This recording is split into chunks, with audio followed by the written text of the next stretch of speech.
aprofunda no sentido de língua, dessas coisas. Tolkien, né, por ter sido filólogo e também linguista, ele se preocupou com essas coisas. Lewis não. E Lewis vai falar sobre fantasia. O que seria a fantasia? Uma construção imaginativa que, de um modo ou de outro, agrada o paciente e é confundida como sendo realidade. Uma mulher nessa condição imagina que uma personalidade famosa está apaixonada por ela. O homem acredita que é filho de pais nobres abastados que desapareceu há muito tempo e logo será descoberto, reconhecido, cativo, o luxo e as honrarias. Né? Então, C.S. Lewis, ele, quando vai falar da fantasia, ele vai colocar a questão do psicológico, sendo uma coisa que tem uma conexão com a realidade. Então, essa coisa que nem as pessoas hoje acham que os filmes da Disney são história de conto de fadas, mas não são. Os filmes da Disney seriam histórias infantis. Contos de fadas, ele tem uma outra pegada, porque o contos de fada nem sempre é infantil. O contos de fadas, hoje, ele iria ali junto com aquilo que seria um mito. O conto de fada, ele tem uma noção. Né? E depois, quando eu for explicar o que é imaginário, o que é imaginativo, vocês vão entender a diferença de um conto de fada e de uma história infantil, que são totalmente diferentes. Né? Então, quero falar um pouco sobre a vida de C.S. Lewis e depois eu queria saber o que vocês acharam do filme Jumanji, né? Eu já tinha assistido aquele filme há muito tempo, depois, ao rever o filme, eu percebi que o filme não envelheceu tão mal, né? Eu percebi assim, poxa vida, tem filme que você assiste e fala assim, nossa, a coisa tá feia, mas o filme eu não achei que ele envelheceu mal. Ele envelheceu bem. Algumas coisas ali, dos efeitos especiais, apesar do filme ser ali dos anos 90, né? O filme não abusa tanto de alguns clichês de filmes, mas o que eu gostei desse filme, sempre gostei dele, é porque ele propõe a ser divertido, né? Ele quer ser divertido e ele dá essa pegada. Ele não está se importando em algo, ele quer ser divertido e ele toca em temas ali importantes. Mas o intuito dele é ser divertido. É um filme que, como diz o pessoal da Brasil Paralelo, né? É aquele filme de sessão da tarde, onde você reúne a família e você assiste, né? Então, primeiramente, quem era C.S. Lewis, né? C.S. Lewis, ele é irlandês, né? Ele é irlandês, né? Nascido na Irlanda, ateu. C.S. Lewis é ateu. Do ramo ali, claro, a infância e os pais dele eram anglicanos, mas ele é completamente ateu. Mas C.S. Lewis sempre gostou da questão dos medievais, né? Então, ele se formou em literatura, e nunca chegou, assim, acreditar muito em Deus, essas coisas, mas sempre teve aquela pegada de escritor, de se aprofundar na literatura, principalmente na leitura medieval. Se vocês pegarem os livros de C.S. Lewis, ele abusa de literatura de conceitos medievais. Né? Então, apesar dele nascer num tempo onde a filosofia moderna está muito em alta, e ele nasce aonde? Na Irlanda, junto ali Inglaterra, Escócia. Então, a influência de um idealismo kantiano, de um suposto positivismo, estavam muito em voga. Mas C.S. Lewis, ele bebe de uma fonte medieval, né? C.S. Lewis, ele teve algum autor específico, Tomás de Aquino? Não teve. Né? Ele mesmo se aprofundou nos clássicos da literatura. Então, se eu colocasse aqui alguém que C.S. Lewis deve ter colocado como base, seria Dante Alighieri, porque se vocês, eu acho que vocês sabem, mas a Divina Comédia é o monumento medieval da literatura, né? Não teve, se na Idade Moderna nós temos Shakespeare, que, né, na idade medieval é Dante Alighieri, né? E como é essa transição da conversão de C.S. Lewis? C.S. Lewis teve duas influências muito grandes. A primeira influência é a influência de Tolkien, que seria a influência de amizade. Então, Tolkien, como um grande amigo, interessante que eles se reuniram como a gente está aqui, né? Eles se reuniram como a gente está aqui, mas a diferença era que assim, cada um ia escrevendo uma coisa, ia compartilhando, né? Ia compartilhando e tal. Então, o que a gente está fazendo aqui, Tolkien, Lewis e outros faziam também, né? Sendo que o propósito deles não era um propósito cristão, porque Lewis não era cristão, né? E o segundo ponto que faz Lewis refletir e se converter é o livro do Chesterton, o Homem Eterno. Eu não sei se vocês já ouviram falar do livro do Chesterton, O Homem Eterno. Esse livro é a virada de chave para a vida de Lewis, né? E ele tem uma influência também, eu esqueci o nome do autor, né? É um autor muito, ele é protestante, né? Anglicano também, mas ele influenciou Lewis. Eu vou pegar o nome do autor e coloco aí no chat para vocês verem. Eu esqueci o nome do autor. Essas são a base, né? Interessante porque Lewis ele começa a ter uma influência de Chesterton quando ele já se converte. Então, ele lê esse livro de Chesterton e ele começa a perceber que o homem precisa de algo maior, né? E ele começa a ter a influência do Tolkien. E Tolkien vai mostrando para ele essa realidade, esse realismo de Deus na humanidade, né? E como Tolkien, Lewis também passa pelo negócio da guerra, passa sobre o sofrimento da guerra. Então, o livro, eu não sei se vocês já leram o livro dele, Abolição do Homem, né, de C.S. Lewis, é um livro onde Lewis vai falar todas essas pautas que nós estamos debate, ideologia de gênero, essas coisas, Lewis já coloca nisso na Abolição do Homem. É tirando o homem, tirando Deus e tirando o homem do seu devido lugar, as coisas ficam, né? Ficam aí, no Abolição do Homem, ele chama a lei natural de tal. Ele fala assim, todo homem tem que ter um tal, né? Então ele vai tirando a lei natural do homem, o homem vai morrendo, vai sendo abolido. Então, C.S. Lewis ele tem essa experiência, né? Mas ele não se converte para o catolicismo, ele vira anglicano. Foi uma das chagas de Tolkien de não ter trago ele para ser católico. Mas Lewis ele é interessante porque Lewis ele é muito aclamado com os protestantes do Brasil, entendeu? Mas os protestantes anglicanos, alguns americanos, ele não é tão assim, não. Aqui no Brasil que ele é aclamado pelos protestantes. Quer dizer, né, os protestantes nem conseguem, porque Lewis fala sobre o purgatório, Lewis acredita no purgatório, né, porque os anglicanos, ele acredita nos santos, né, eu não sei porque os protestantes gostam dele, né, tudo bem. Não sabia. Então, Lewis, ele tem... Hã? Eu não sabia, não. Legal. Não É, sabia disso. ele até que no livro Abolição do Homem, ele vai citar Santo Agostinho nesse livro, né? Nesse livro aqui, né, ele vai falar sobre o realismo tomista. O realismo tomista ele está além do idealismo kantiano e do nominalismo de Ockham. Então, o Lewis, e outra coisa, Lewis, ele dividia uma coisa com Tolkien.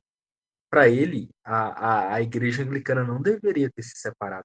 Ele conhece os erros ali, né? Até que no livro Cristianismo Puro e Simples, ele vai falar que o verdadeiro cristianismo é aquele que mais se aproxima, né? Ele não fala assim, é católico, mas você prevê que ele está caminhando para um caminho assim onde ele começa a perceber as coisas. Então, ele vai falar que existe sementes de Cristo, mas ele vai falar que existe uma grande mansão e tem salas, né? E a sala que vai aproximando mais do céu é aquele que é o cristianismo, chamado cristianismo puro e simples. Né? Até que na minha aula de ecumenismo, no ano passado, eu apresentei aqui no seminário, né? Mostrando que C.S. Lewis, ele talvez enxergaria o verdadeiro ecumenismo. E qual o verdadeiro ecumenismo para C.S. Lewis? É todos caminhando para aquilo que é o verdadeiro, né? Não é, eu abro mão disso, você abre mão daquilo. Não. Todo mundo caminhando para aquilo que é verdadeiro. Então, C.S. Lewis, ele tem uma influência na obra Senhor dos Anéis. Ele tem essa influência na obra do Senhor dos Anéis. E a obra magna dele, todo mundo acha que é As Crônicas de Nárnia, né? Porque é o livro mais conhecido, né?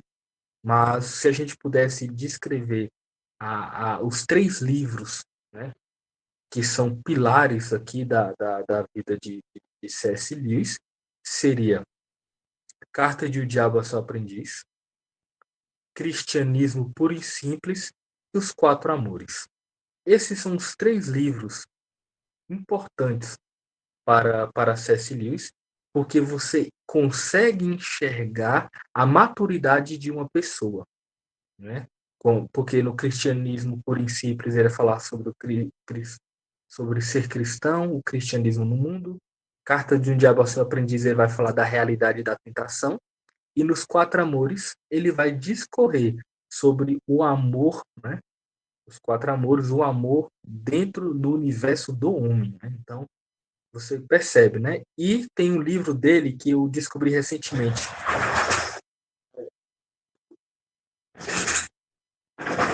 Até que tenhamos rosto, né? Esse livro foi o último que C.S. Lewis escreveu. Esse livro, né? Eu estou fazendo um artigo sobre esse livro chamado Amor e Identidade, o amor como a substância mais profunda do homem, né? Com base nesse livro, porque C.S. Lewis vai pegar o tema da Psique e Cupido, aquele mito grego, e dentro disso ele vai discorrer sobre o amor como a identidade profunda do homem, né? E eu gostei muito disso, eu falei, eu tenho que escrever sobre isso. Então, isso, né? Isso seria aquilo que dá a força, né? Não é à toa que Carta de um Diabo ao Seu Aprendiz, quem vê lá no livro, C.S. Lewis dedica para quem? Para Tolkien, né? E Tolkien aprovava essa obra de C.S. Lewis. Tolkien não gostou de Narnia, não é porque Narnia é chato, mas é porque Tolkien não gosta da abordagem analógica, né? Então, esse é um pouco da vida de C.S. Lewis aqui para vocês entenderem.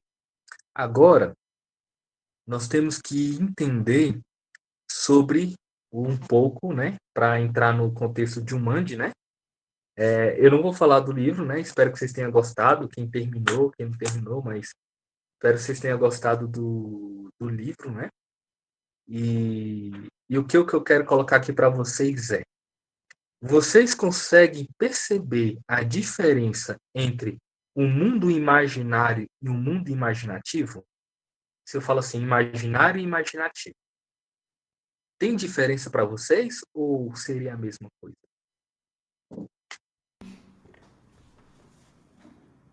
Eu nunca pensei sobre isso. A Não? diferença dos dois eu não sei te dizer de conceito assim. Parece diferente, Alguém mas já teve. Calma aí. Renata, você tá aí, Renata? Tô aqui.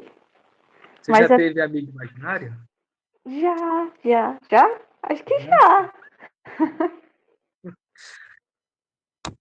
O amigo imaginário existe? Não, só na cabeça da criança, né? ele não existe. Estando na cabeça. Pra criança, pelo menos.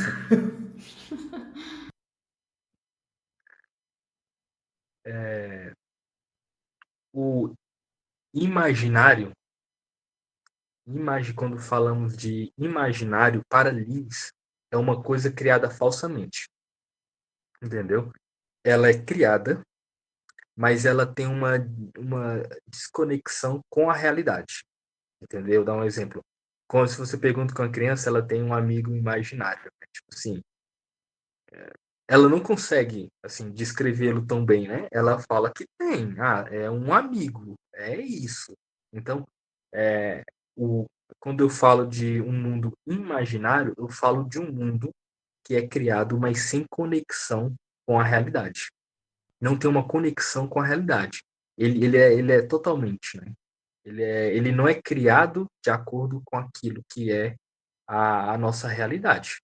Então, um exemplo que hoje nós podemos falar que é uma coisa imaginária. Vamos falar da ideologia de gênero, entendeu? Uma pessoa que ela fala assim, eu sou homem, eu sou mulher, não sendo isso, da onde ela está tirando isso, né? Aí nós vamos entrar aqui, né? Nós temos inteligência, vontade, memória e imaginação.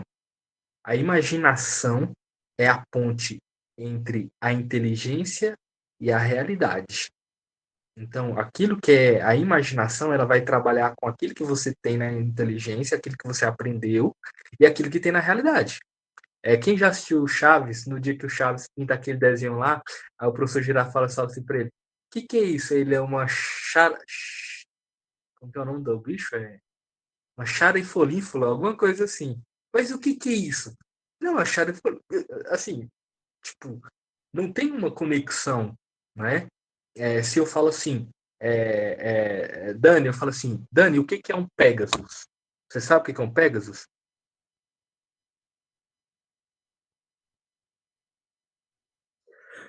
Não. Não sabe o que é um Pegasus?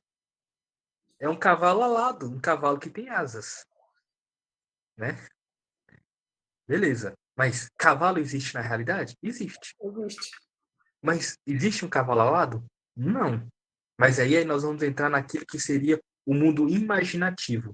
C.S. Lewis vai falar que o mundo imaginativo é algo produzido pela mente humana em sua tentativa de responder a algo maior, né? É algo maior, é uma tentativa de responder a algo maior. Ele é fundamentado na realidade, existem elementos da realidade, mas ele vai sempre buscar algo maior. Quer dizer que ele foge daquilo que é a fantasia? Não. Ele vai ter o contexto de fantasia, mas ele vai sempre responder a algo maior, né? Eu não sei se vocês quem assistiu a série, né? Do Senhor dos Anéis, o último episódio, né? Eu gostei. Você assistiu, Matheus? Assisti. Muito bom. Eu gostei da. O Saulo fala de jeito assim: eu quero, né? Eu vou te transformar numa rainha, né, tal. Ela, uma rainha sombria? Não, não uma rainha sombria. Né? E você será o que? Meu rei? Nessas coisas assim? O que que acontece ali? É o poder do tirano. E é interessante que eu vi no Instagram uma pessoa fazendo duas comparações. Um diálogo da Galadriel com Sauron na série e com aquilo que a Galadriel faz com Frodo lá. Que ele fala assim, não uma senhora das sombras, mas uma senhora bela, com poder, essas coisas. Então, é o seguinte, é a corrupção do homem. Então o mundo fala assim, poxa, ela pode ser corrompida, então eu também posso ser corrompido. Então, é, o mundo imaginativo, ele sempre vai estar nessa busca, ele vai estar nessa busca. Então, qual é a diferença entre contos de fadas e histórias infantis? Os contos de fadas, ele tem uma base na realidade. E o intuito dele é sempre ajudar com que nós olhando para o mundo imaginário, ou desculpa, o mundo imaginativo, o mundo de fantasia, consiga formar alicerces na realidade. Então, como diz, né? Nós estamos falando aqui de Tolkien, né? Mas se eu olho para o Frodo, né, eu vejo ali virtudes que eu consiga. Então, nós tínhamos assim: qual é a moral da história da Chapeuzinho Vermelho? Alguém sabe? Chapeuzinho Vermelho, a Disney deturpou, mas Chapeuzinho Vermelho é um conto de fada. Qual é a moral da história da Chapeuzinho Vermelho? Para educar. É para falar que o lobo é mau? Não. É para falar que o lobo comeu a vovozinha? Não. A moral da história da Chapeuzinho Vermelho é para falar assim: cuidado com os estranhos, com quem você não conhece. Entendeu? Essa é a moral. Então, essa história era para indicar às crianças ali essa moral, né? É isso que é interessante aqui. Você ensinar para a criança aqui, ó, isso daqui, olha, aí é interessante porque hoje em dia nós temos que explicar muitas coisas, né? Mas o intuito era você contava a história e aquela criança iria trabalhando, né? Iria trabalhando, né? Que nem tem gente que lê Narnia, eu não gosto quando as pessoas lêem Narnia e falam assim, Aslan é Cristo. Cara, eu não tô nem aí se Aslan é Cristo ou não. Eu quero saber se aquilo que é o mais profundo da história você conseguiu tirar. E o que você traz dessa história para a sua realidade. Porque é muito fácil. O livro não é um código para ser descodificado. O livro ele é muito mais do que isso. Ele é muito mais. E o intuito que C.S. Lewis cria o mundo de Nárnia, né, é para que olharmos para Nárnia e imaginar se realmente existe uma Nárnia dentro de nós. E o que seria essa Nárnia dentro de nós? Sempre à procura de buscar virtudes necessárias que às vezes estão adormecidas ou ainda nem foram buscadas. Entendeu? E aqui eu faço a pergunta: existe, com base no que você já tenha lido, vocês tenham visto um pouco do livro, existe conexão entre Narnia e Jumanji? Porque Jumanji é um jogo, mas você dentro daquele jogo existe um mundo. Existe um mundo ali dentro daquele jogo. Existe um mundo. E qual é a conexão entre Nárnia e Jumanji? Né? Nárnia, né? Depois vocês lerem todos os livros, com a graça de Deus, vocês vão perceber que é um mundo ali em Nárnia. Nárnia é um mundo. Mas C.S. Lewis, olhando para Nárnia, será que ele não via a nossa realidade?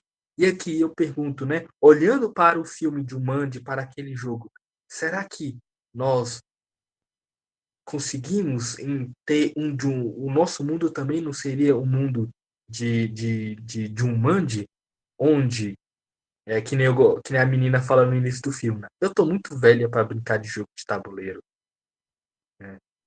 E assim, daquela coisa, será que aqui não seria um Jumanji também para todos nós? Um mundo onde nos incentivaria a buscar realmente as virtudes, virtude da coragem, a virtude da prudência, a virtude da alegria, a paciência, a fortaleza, né? A fé, a esperança, a caridade, tudo isso, né? E o que seria esse mundo de Jumanji aqui no nosso mundo?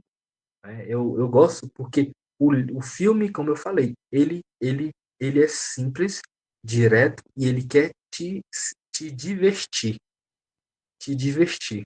E ele vai indo isso de uma maneira muito simples, muito singela, né? Ele não tem, eu vejo que o filme lá ele não tem o medo de demonstrar que eles, né? Que nem lá o menino trapaceia. É interessante porque tipo assim, a trapaça tem um castigo ali. Né? É interessante isso, né? Tem um castigo. Mas ao mesmo tempo, a trapaça dele faz ele ser repreendido, mas não faz ele ser excluído. Eu gostei do tempo da trapaça lá quando ele tenta, né? Negócio lá. E como assim, os nossos atos, eles geram uma consequência individual e social. E agora, né, eu pergunto, Jumanji é um mundo imaginário ou um mundo imaginativo? E aqui eu abro, né, para aqueles que quiserem comentar, falar alguma coisa.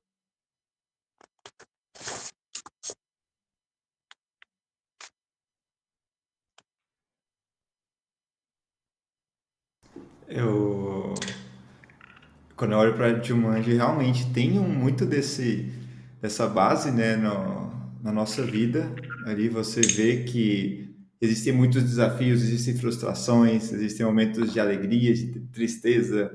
E você vê também justamente isso que você falou, que é uma questão de eles não queriam estar lá, sabe?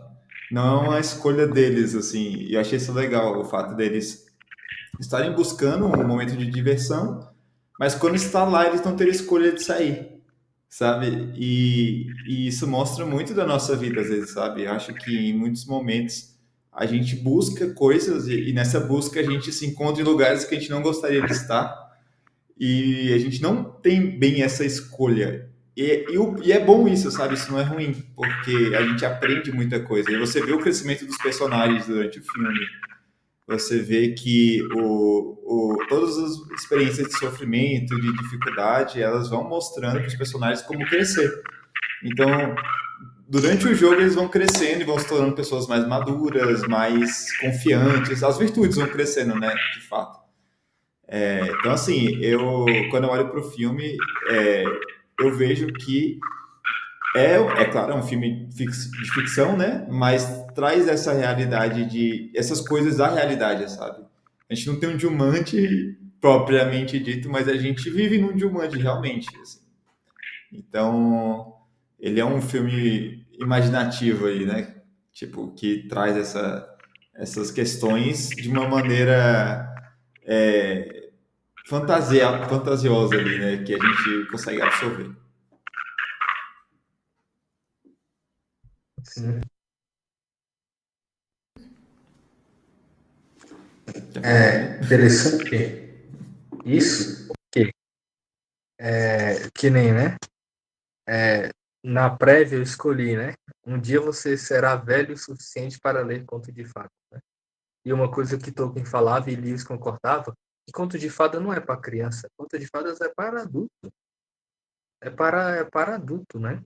Então, a, o Brasil Paralelo está falando de uma nova, não é doença, mas acho que é pleiofobia. Vocês viram? Acho que está sempre tendo. Nos comerciais deles, está falando de uma pleiofobia, que as pessoas, ao se deparar com o serviço de streaming, elas querem descansar, mas elas não sabem o que elas querem.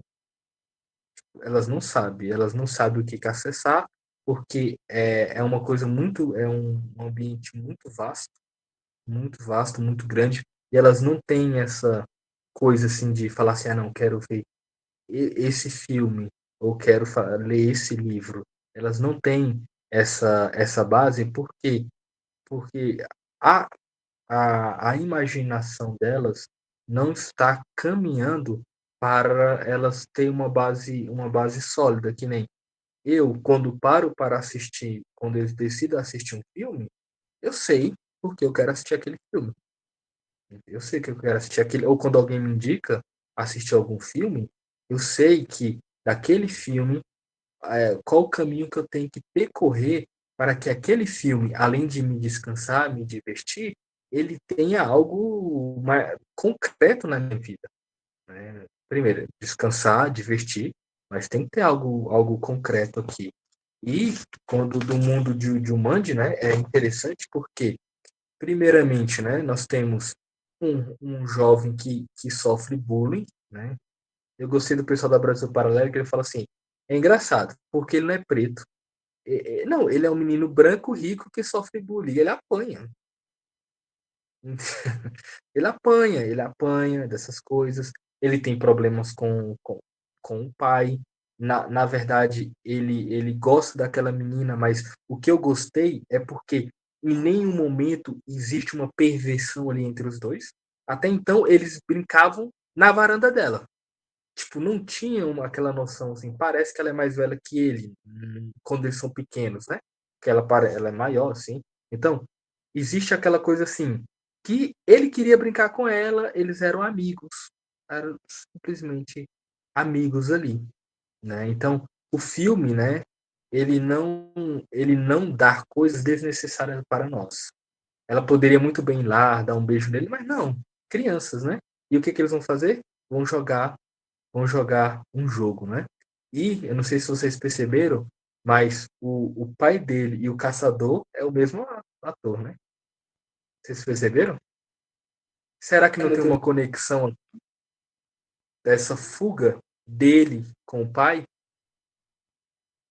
Tipo, assim, que ele foge, ele foge do pai sempre, ou ele não consegue encarar, né? A sua vida. Então, assim, tem uma fala do filme que, assim, tipo, a mulher pergunta, mas por que ele tá te caçando? Porque eu joguei os dados, né? Assim, não tem uma noção. Me parece que o filme, me parece, né? É uma suposição minha, né? Parece que o jogo, ele reflete, né? Ele reflete medos e circunstâncias da realidade deles. Me parece isso, né?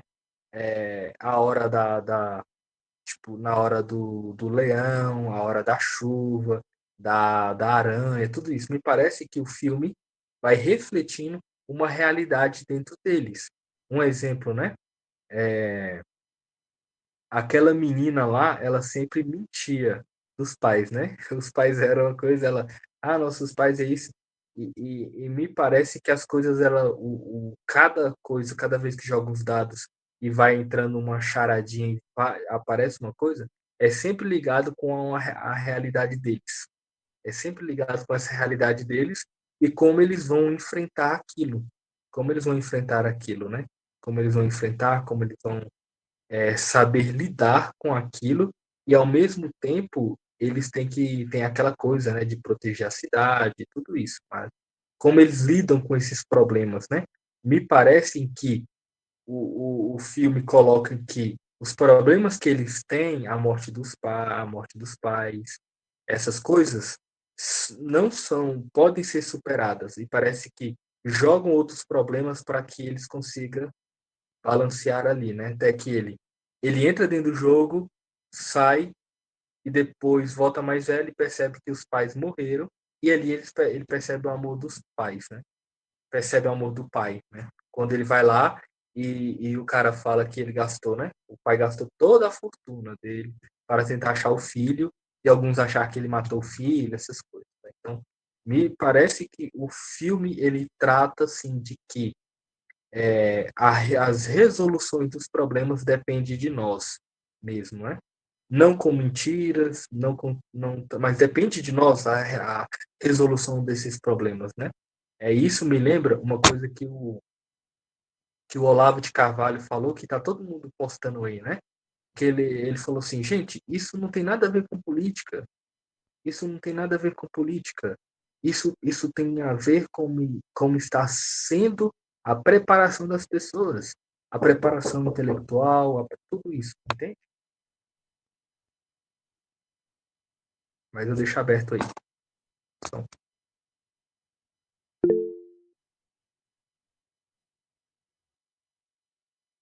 Hoje que o Matheus e a Maria Cristina estão, eles têm a palavra primeiro.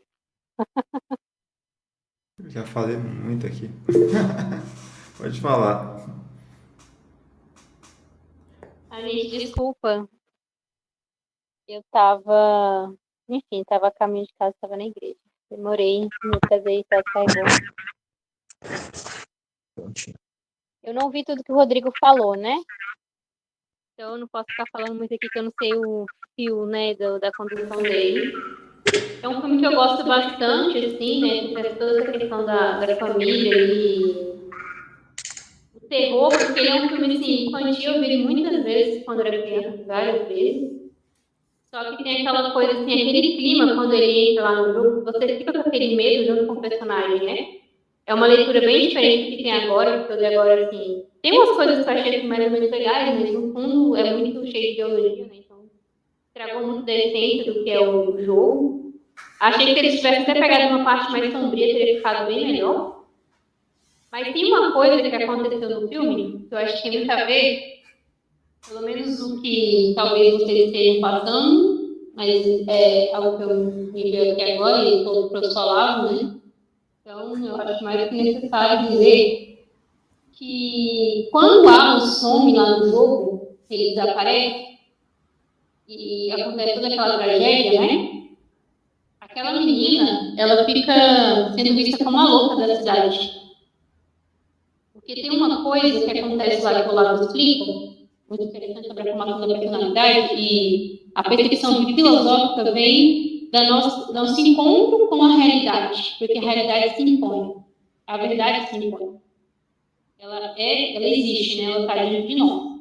Então, uma vez que uma coisa aconteceu, não é porque ninguém tenha visto que aquilo não aconteceu, não seja verdade, não importa o que diga, né?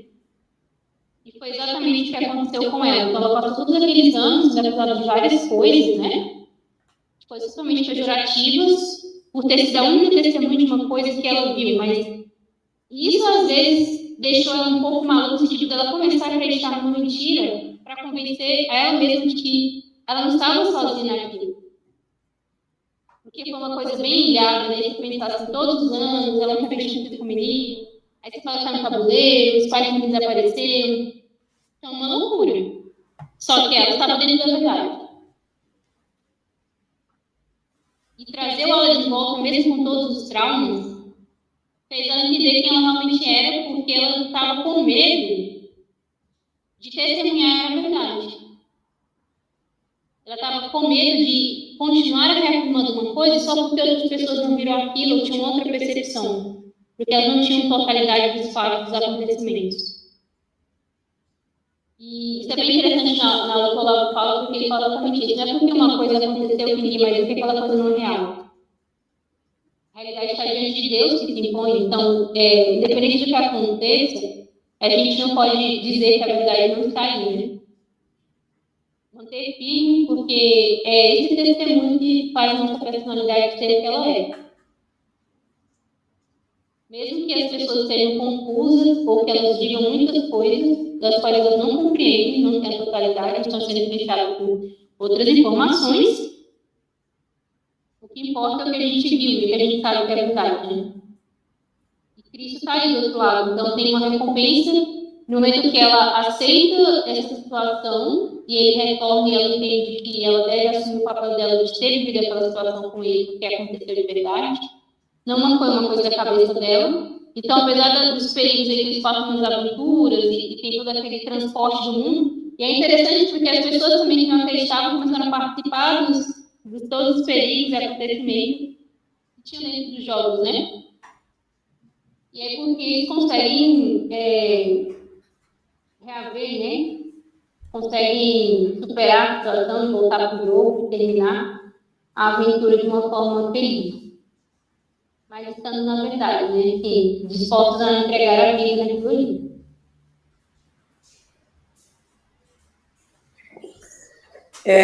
Com a Evelyn falando isso, eu lembrei até de uma frase de uma santa que eu estou com um print aqui, que fala exatamente isso, que ela prefere a verdade sozinha do que a mentira com um monte de gente.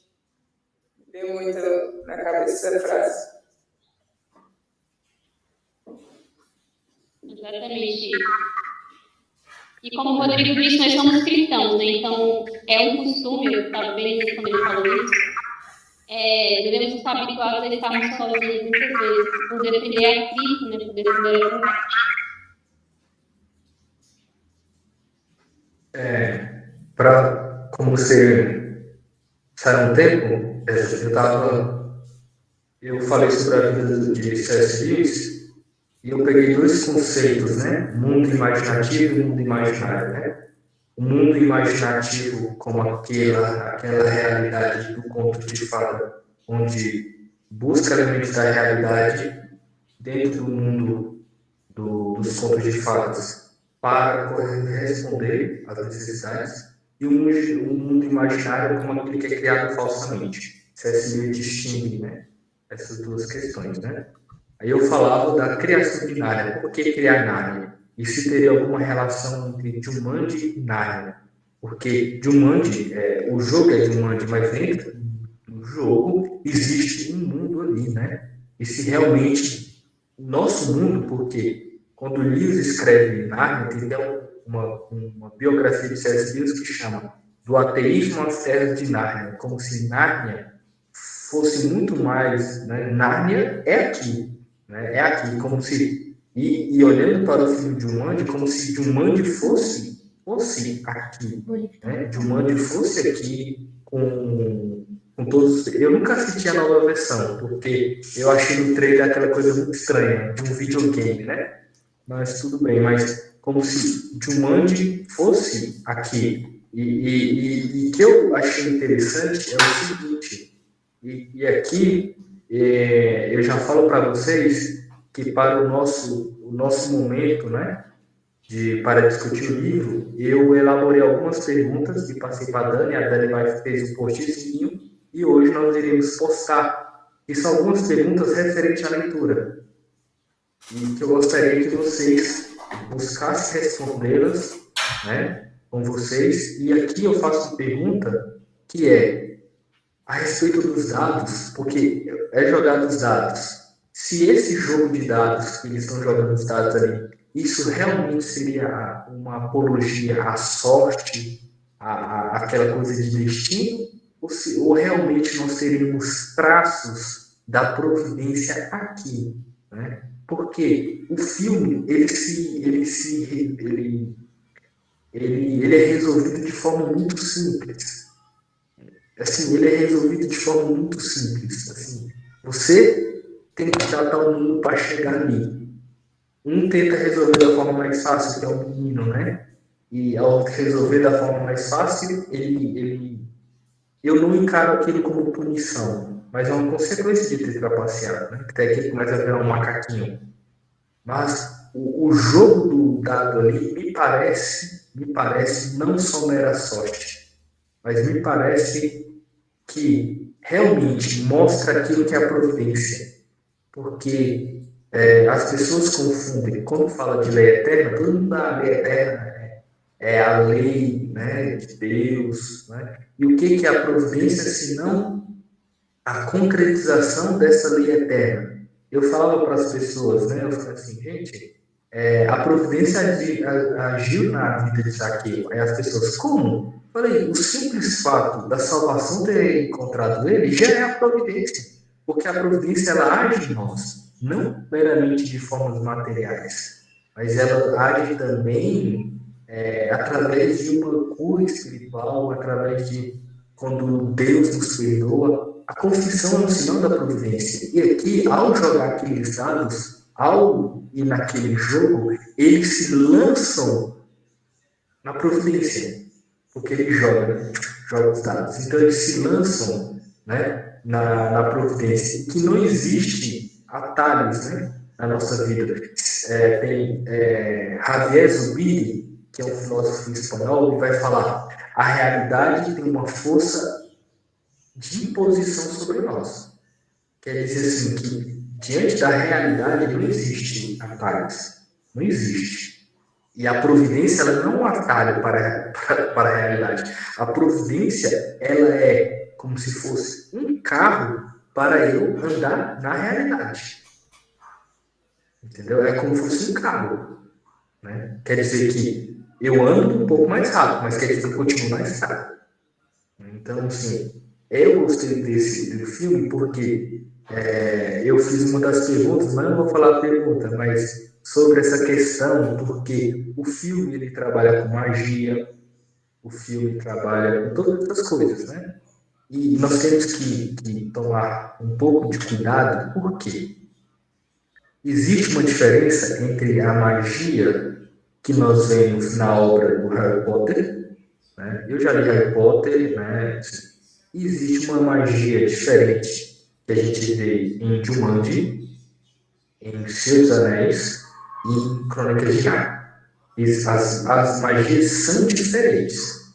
E aqui eu gostaria que vocês pensassem sobre isso.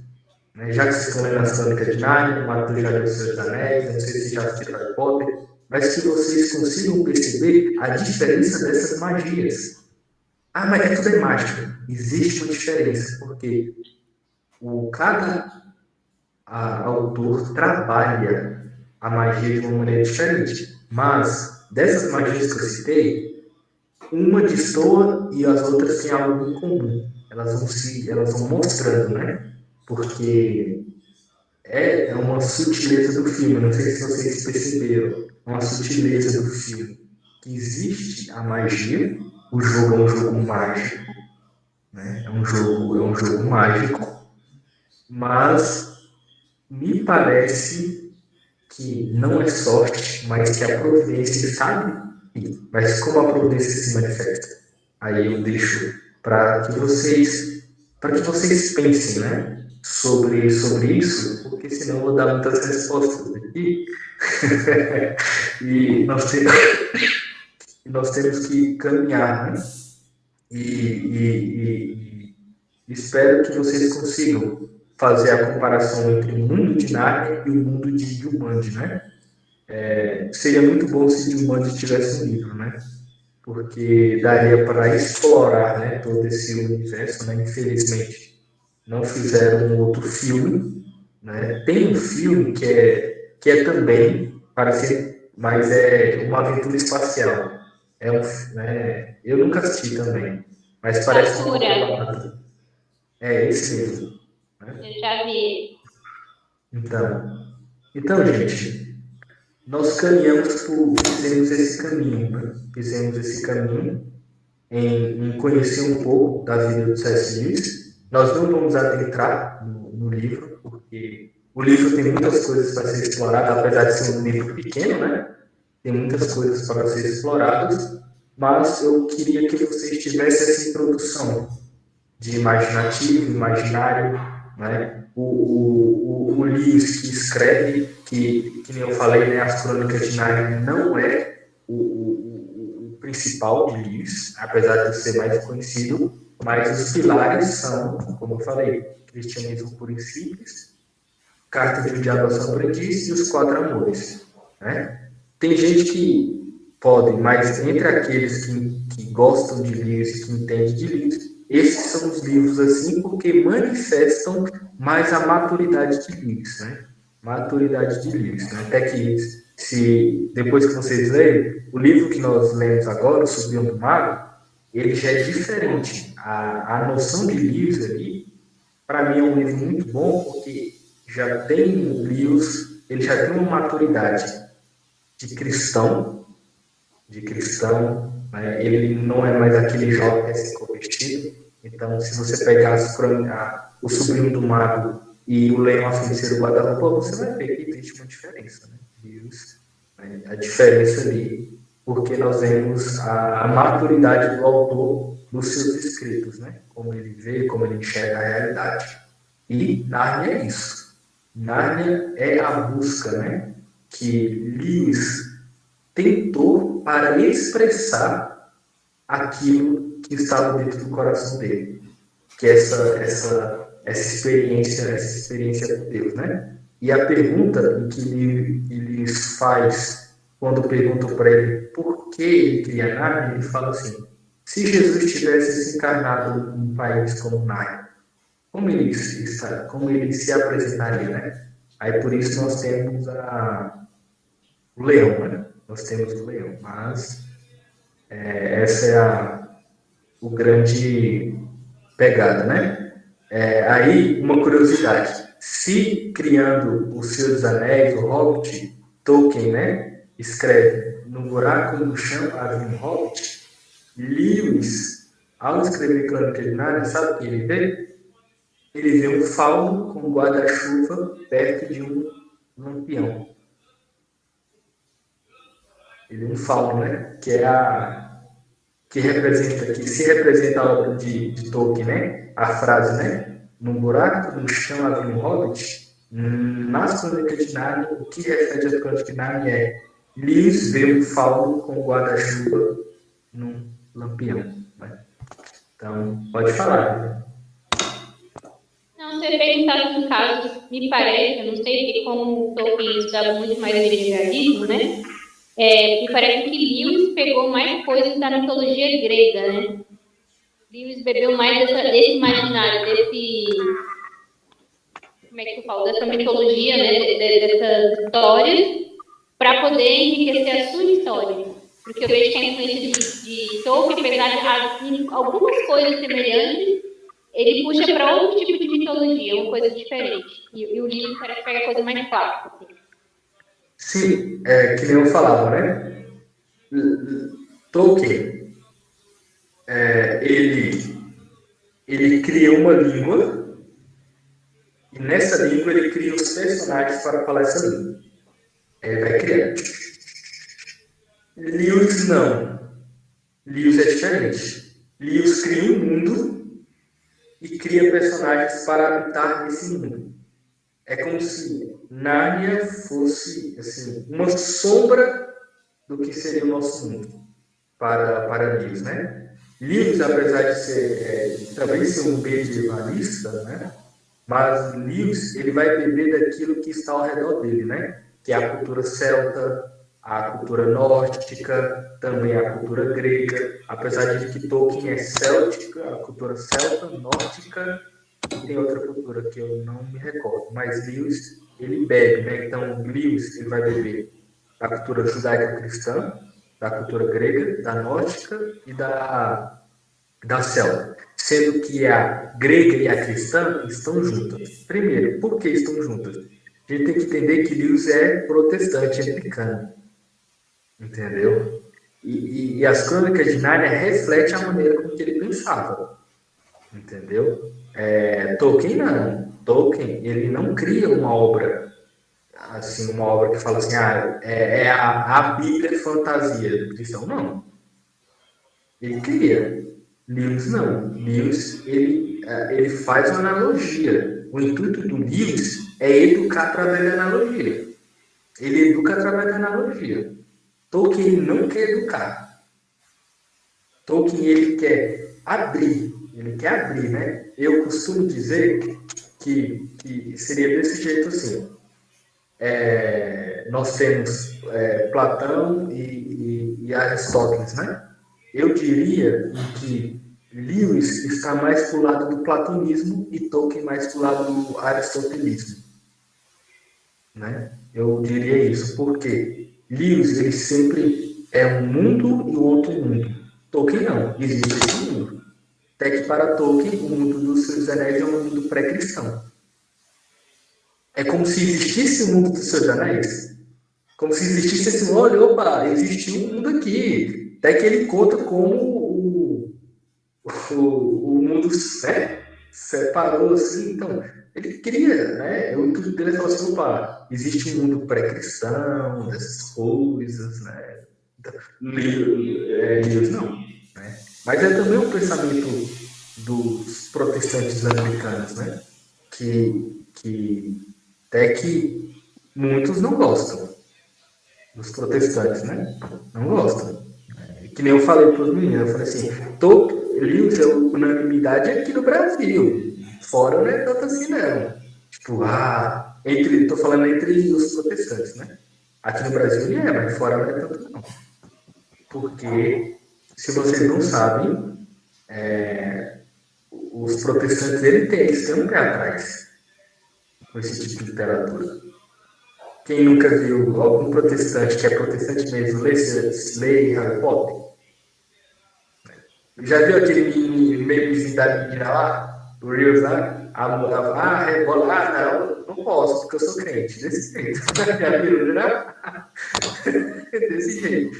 Desse jeito. A questão, né? Mas essa questão é o quê? É uma questão que vem de Lutero, que vem de Calvino. No intuito de que eu tenho que separar, eu vou separando. Não é à toa que nesse livro aqui, Lewis vai criticar o nominalismo. O que é o nominalismo? É cortar, né? Essas coisas. E o que o Lutero faz? Ele começa a cortar. Então, assim, fazer analogias com essas coisas, não faz.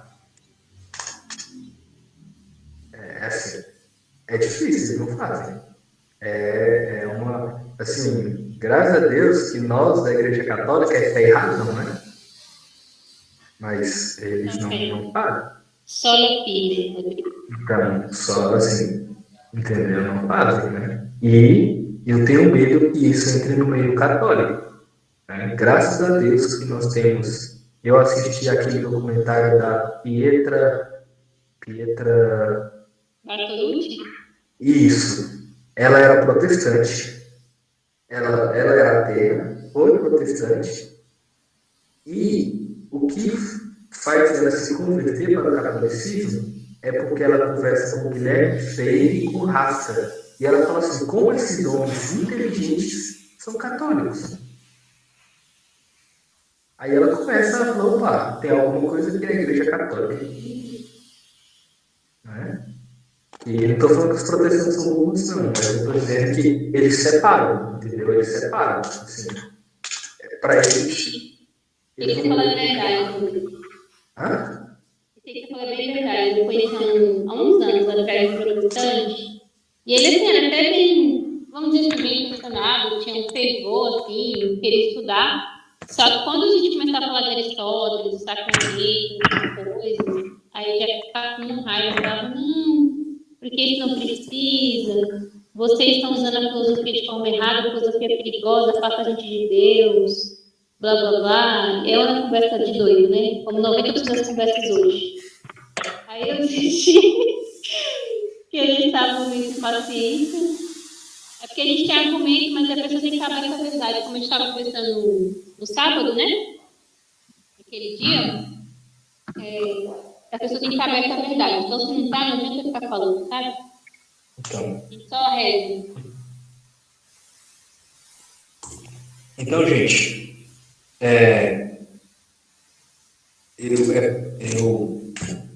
eu termino por aqui, né? Eu só queria dar alguns avisos, né?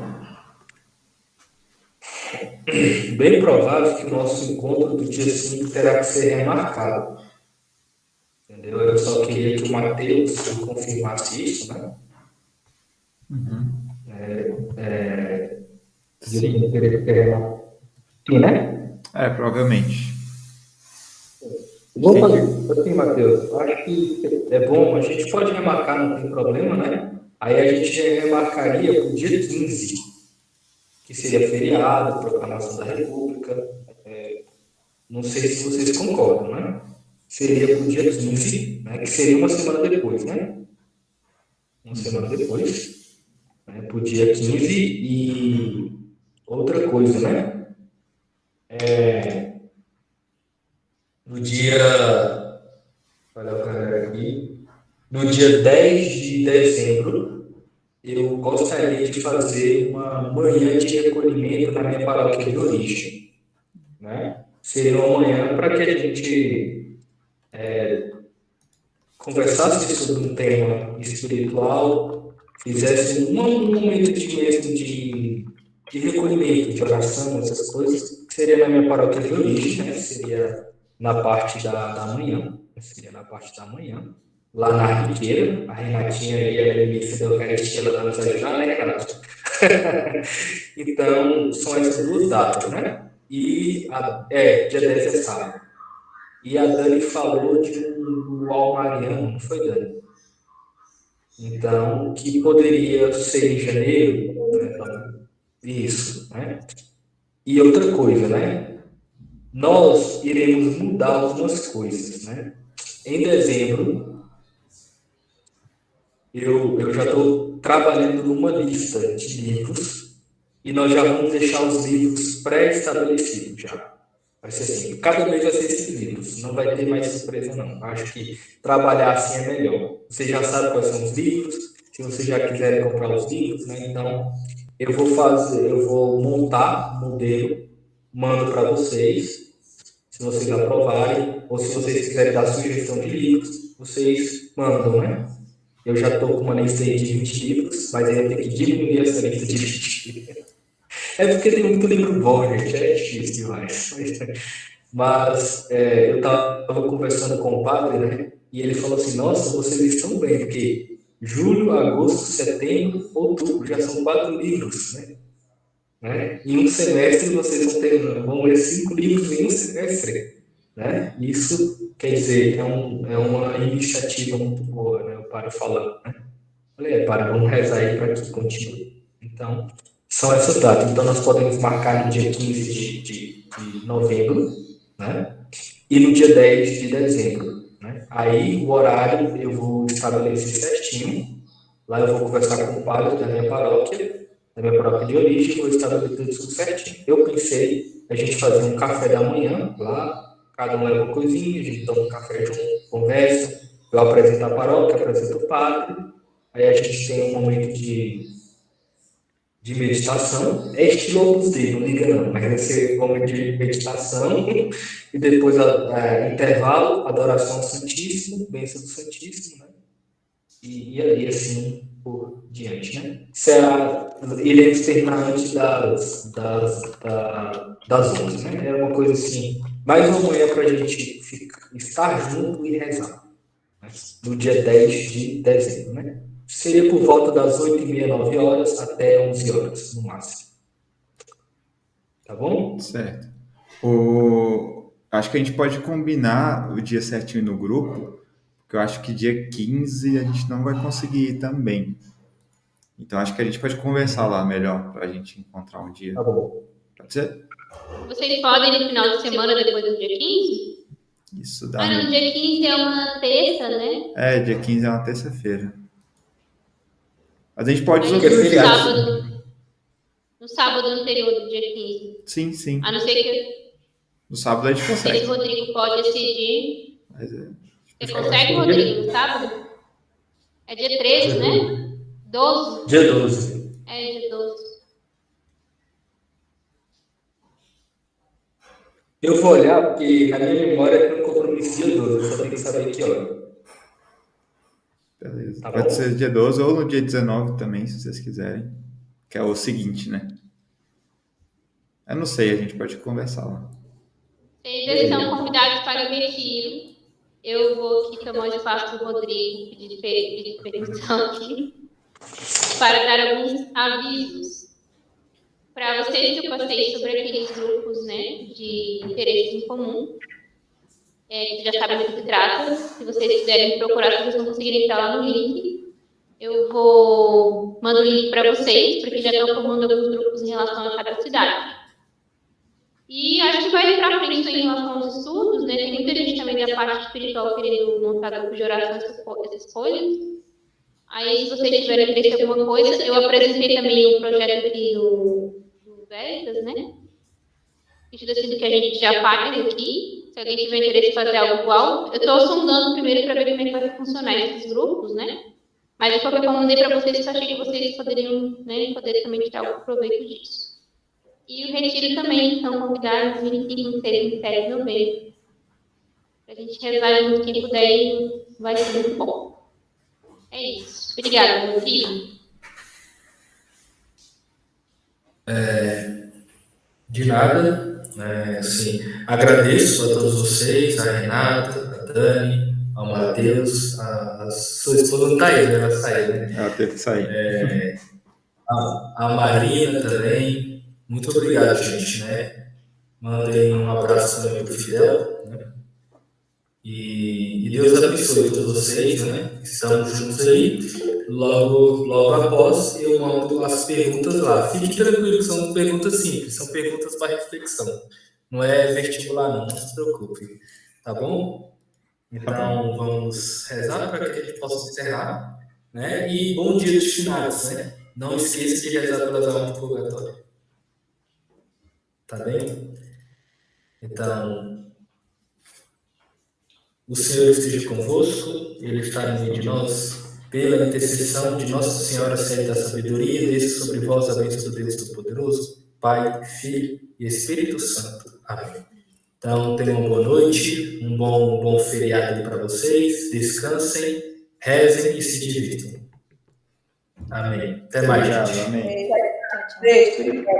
Boa noite, gente. Tchau, Boa noite, gente. Boa gente. noite, menino. Boa noite, Matheus. Boa noite, Maria Cristina. Que não tá aí. Tá aí? Apareceu. Marina, Renata.